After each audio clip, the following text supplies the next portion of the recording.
podcast, we will interview alumni and supporters from far and wide, and they will share some insights from their school days and involvement with St George's School. Welcome to our podcast for our centenary at St George's in 2027. And it's an absolute joy to welcome today Hugh Rennie, who is an esteemed old boy of St George's, and I believe from 1954 to 1957. Is that correct, Hugh? Yep, that's right, 4 years. Wonderful. And with me today, we have Felix and Apache, two of our lovely Year 7 students, who also, Hugh, have just a few questions for you, and I'm sure you will have some wonderful insights to your time at St George's.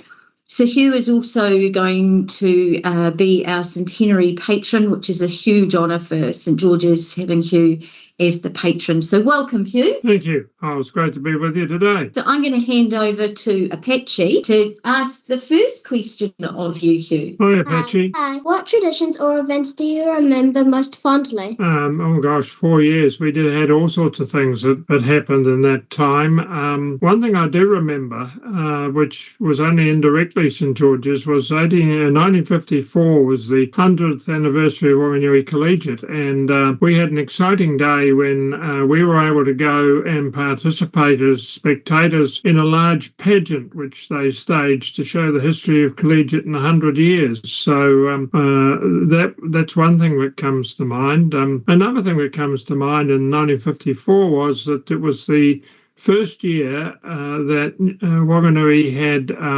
regular aircraft flights from what was then the National Airways Corporation, and we all had a day off to go out to the airport and celebrate. Running around, as you might imagine, there was great excitement that this enormous aircraft called a DC-3 was coming to Whanganui, and so that was good fun. Over the 4 years, it was in those days it was a 6-day-a-week school. You went to school on Saturdays, and so it was a big part of your life, really. You arrived at school in the morning, and you didn't really get home until late afternoon. You were usually given a couple of hours of homework to do at night, so the school was a big part of your life. Over the 4 years, I had a year in Standard 4, as it was called, a year in Form 1, as it was called, or sometimes Standard 5, and then oddly enough, I had 2 years in Form 3. I never did a Form 2 year. The school decided that there were a small group of us who should be split off and do what was a Form 3 year. And the idea of doing it twice in my case was that I might get a scholarship to go to collegiate. Well, it worked. I got one. And when I got to collegiate, the headmaster said, well, you're in Form 3. And I said, well, my parents said, hang on, you've been in Form 3 2 years. And he said, well, we start in Form 3, so he's in Form 3. So I had 3 years in Form 3. What years were you at school, and what brought you there? Well, I was there 54 to 57. That was 4 years. I got there in a slightly odd way because 1950, which was my first year at school, I was 5 years old, and I went to St John's Hill School up on the hill, which was a state school. It was absolutely bursting at the seams. There were so many children just starting school. At St John's, in fact, for part of 1 year, we were even taught in the changing rooms instead of in a proper classroom, because it wasn't a classroom for us. And the school, I had 4 years there, and the school said to my parents at the start of my 4th year that I should go to St George's. And you might think it's a bit odd that the school said that, but that was their recommendation. And it wasn't the most welcome piece of advice for my parents, because my dad was semi-retired. My mother, in her entire life, had never had a paid job, but we made it work. And I started off at St George's in Standard 4, as I've said. Are you still in touch with any classmates, families, or staff? Yeah, not a huge number these days, sad to say, because in April I'll be 81, but so not everybody has stayed on the planet, as it were. But I have a particular friend from those days, a chap called Peter Kingston. And Peter, every time I go to Auckland, I go to see Peter. We often chat about various things that happened at St George's in the time we were there. He was a boarder. He came from Wellington. I was a day boy. I lived up on St John's Hill, very close. I could walk or bike to school very easily. Teachers? No, not for a long time. We had quite a few teachers moving through. I'm not quite sure why. They were good teachers. They were very good teachers. Maybe they just went on to better jobs. But no, I wouldn't have run into a St George's teacher for a long time now. We had a wonderful headmaster in my last year, Jeff Austin, who went on for many years and was in Wanganui, but sad to say he died some years ago. If you could speak to current students, what advice would you give them? Well, you've got to remember it's a long, long time since I was at school, and I'm sure heaps of things have changed. The great thing at St George's in the time I was there was that there were just so many different things you could do. Quite apart from being in the classroom, we had opportunities. I wasn't in the scout troop, but there was a scout troop. There were classes in which you could learn woodworking and carpentry. I did that for a short period. I wanted to do it longer, but my mother disagreed.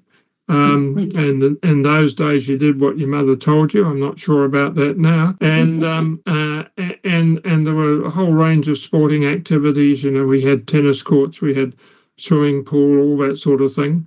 I might tell you, I was absolutely hopeless at sport. The first year I was there, I was very tall. I'm still very tall, but I was very tall for my age. And one of my mates said to me, "Oh, you should go in the hurdle race." I said, "Don't be ridiculous.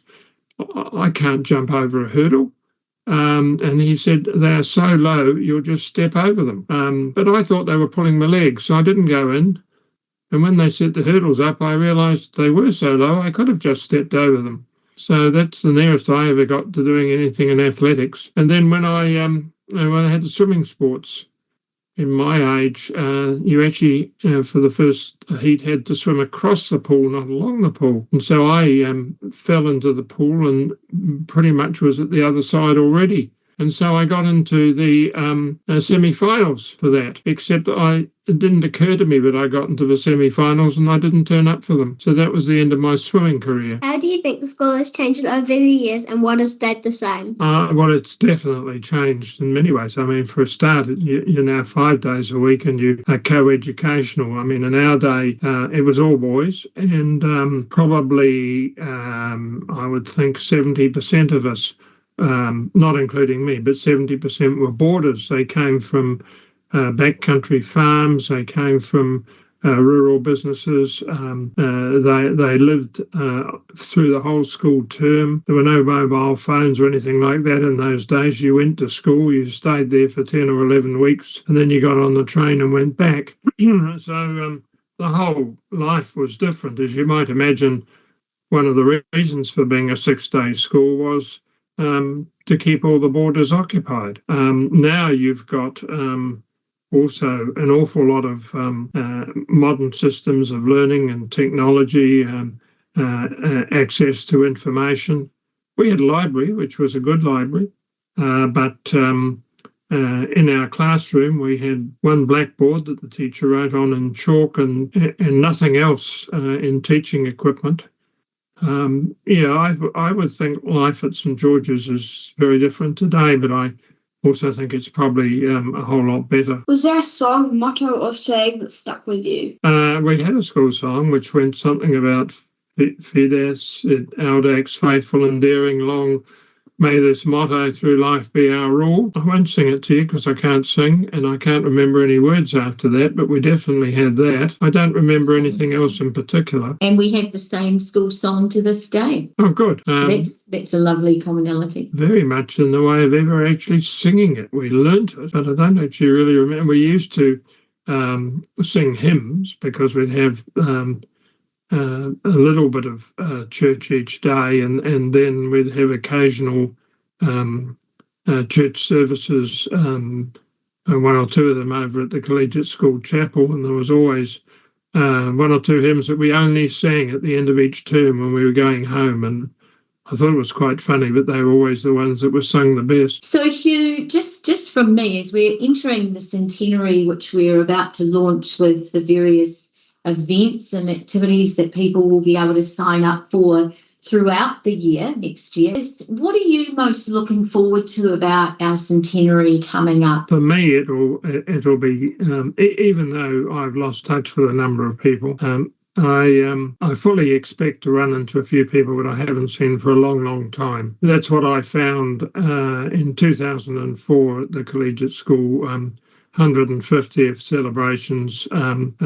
People who I thought I'd never see again came quite significant distances. I remember one chap I thought I'd never see again lived somewhere way up beyond the Bay of Islands, and he'd come all the way down. It was great to catch up with him. Chap who had moved to Papua New Guinea and then to Australia, and he'd come back specially for that.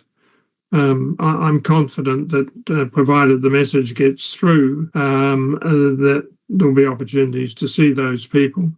I've had the advantage, as you know, Julie, that you very kindly gave me a tour of the school about a year ago, so I already know what it's like now, plus the newsletter. But I'm sure there'll be a lot who come who will be fascinated to see how it has developed and changed and moved alongside collegiate in a different way. Lots to look forward to with the celebrations. And as we went for our tours with the Whanganui District Council last week through the 125 campus, the original site for St George's, what is also a blessing is that many of our artefacts, such as the school crest and the engraved bricks, are going to be very carefully and generously returned to St George's so we can repurpose them on our current site, which I'm sure you'll be thrilled to hear about as well. And so we've got some plans for what we do with those things like the bricks, the crest and the foundation stones.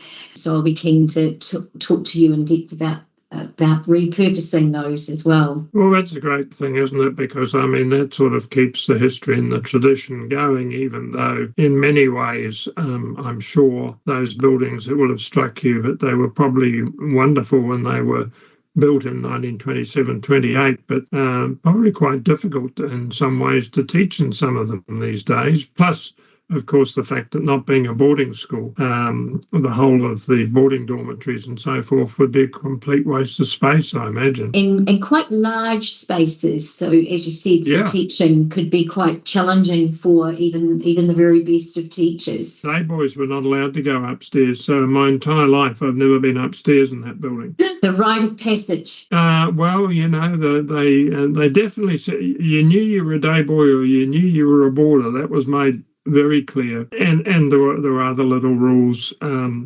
which was a very organised sort of existence from that point of view. So, Hugh, any other little vignettes that you'd like to share for the podcast listeners?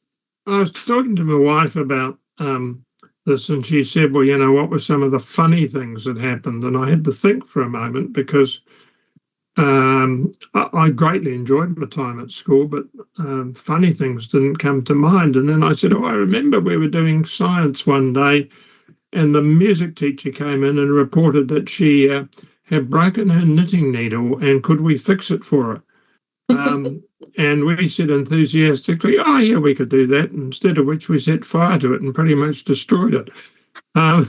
So she wasn't very pleased, but we thought it was quite funny. And I had a teacher at one stage. One of the things we used to get was teachers, for example, from England, as this one was, who were travelling around the world, and they might come and teach for a year. We had a teacher, Mr. Gibb, who was from England, and he was doing exactly that. And he had a little Morris Minor convertible with a canvas top, which he was allowed to park right in alongside the school building. Anyway, he came in to teach us one day, and he wasn't a happy man.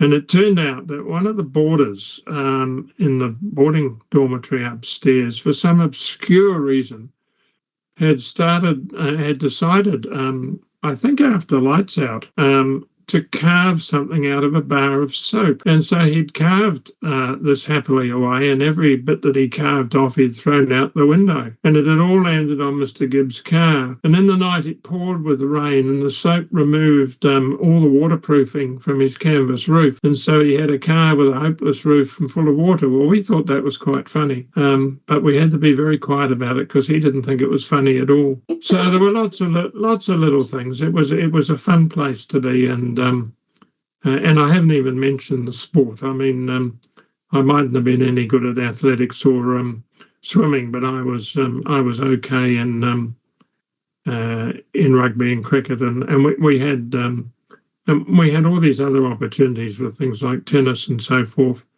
It was enormous difference between the state school that I started in, where you went home at 3:00 in the afternoon, and there was really nothing in the way of options, activities, no sport, nothing like that.